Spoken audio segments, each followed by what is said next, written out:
Hello everyone, nice having you here. My name is Mihai. I am the head of an international negotiation consultancy based in Germany. And as you have seen it in the title of the video, today we'll be talking about what's the most important object that you have to keep in mind during your negotiations and what does it have to do with, I don't know, virtual negotiations. All right, so let's get started. But maybe a short story before. Approximately 2 years ago, we had a huge negotiation to consult between two international companies in Germany and Switzerland, and both directors knew each other for quite a time. They trusted each other. They had a good relationship between the companies. And I've asked my client, look, what do you think about virtual negotiations? And he looked at me like I'm crazy and said, well, I don't like this stuff. I like to meet with my counterpart in person. I almost forgot this situation until these weeks when we are forced to rely more on virtual digital communication. And then we started a questionnaire here in the German-speaking part of Europe. What do you prefer most? Is it in-person negotiation or is it virtual negotiation? And guess what? 89% of the people said they prefer in-person negotiations. Well, from my point of view, that's obvious because in personal negotiations, you see the other part, you can establish rapport, you can establish a contact to the other person, and you can see if your personalities fit to each other. You can read the body language of your counterpart, and this whole impression leads to trust building.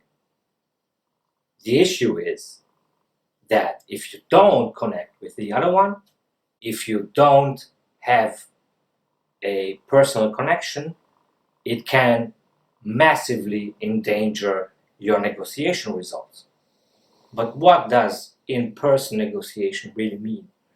I mean, the whole idea that most people have is we meet each other in a meeting room, we do the preparation together, we interact with people, then we go to another place, maybe to the negotiation counterpart's office, we sit with another negotiation team at a table, we start like arguing, fighting, and or doing the whole magic of the process, and then we split and the negotiation is over. Well, guys, that is not the reality. When we are talking about negotiating, you have to think about the glasses. Why? This is why.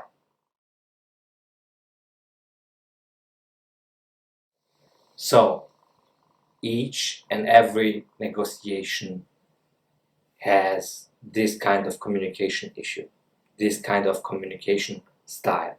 We do a lot of negotiating in front, in the pre-negotiation phase.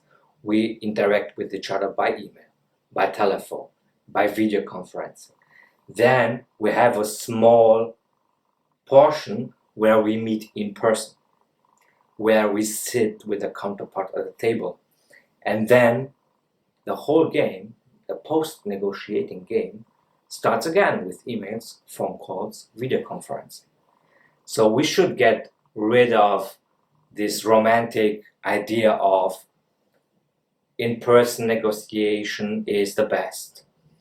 The point is, you have to master the virtual negotiations and the in-person negotiations. Both of them create a huge communicative advantage for you and for the other party. Don't get me wrong, in-person negotiation is extremely powerful, is extremely useful, especially then when you need to connect with each other. You need to establish trust. But pre-negotiation, virtually, can help you establish this trust. You have to signal professionalism in every step before you sit at the table. Each and every email has to be exactly on point, has to show that you know what you're doing. You have to know how to organize virtual negotiations or virtual pre-negotiations. And it doesn't matter if it's in your own team, like in the preparation phase, or if it's with a counterpart before you physically sit at the table. It helps you if you signal through all these communication channels, if you signal negotiation professionality, you will have a huge work done before to establish trust in you, in your company, and in your person. Furthermore, in virtual negotiations, you can establish a kind of tribe feeling. It's important, especially when you don't know your counterpart or you never met him before.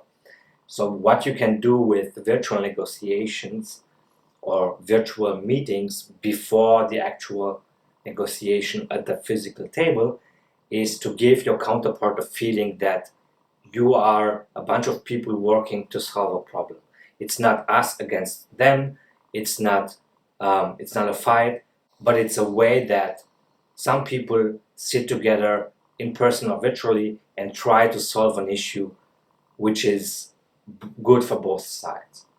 And once again, don't get me wrong. So even if you don't negotiate as you thought that you negotiate, and even though virtual negotiations are important for your success, don't forget that these virtual interactions have one goal: to bring you and your counterpart together at the table.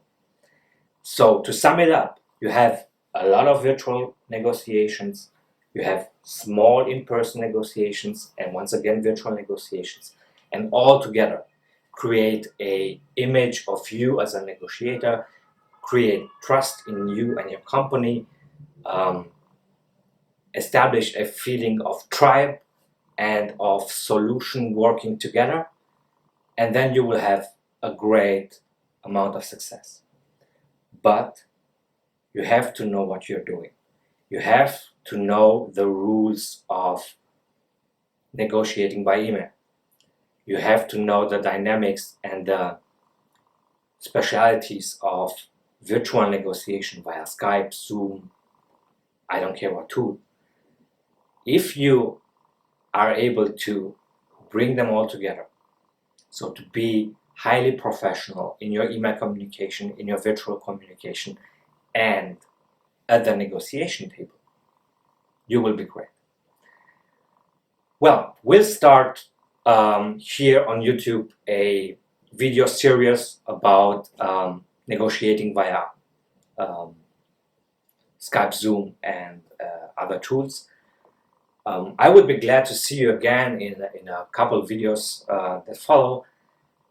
If you enjoyed the video, feel free to subscribe. I would be glad of that. So that's all for today. See you next time. Thanks for your attention.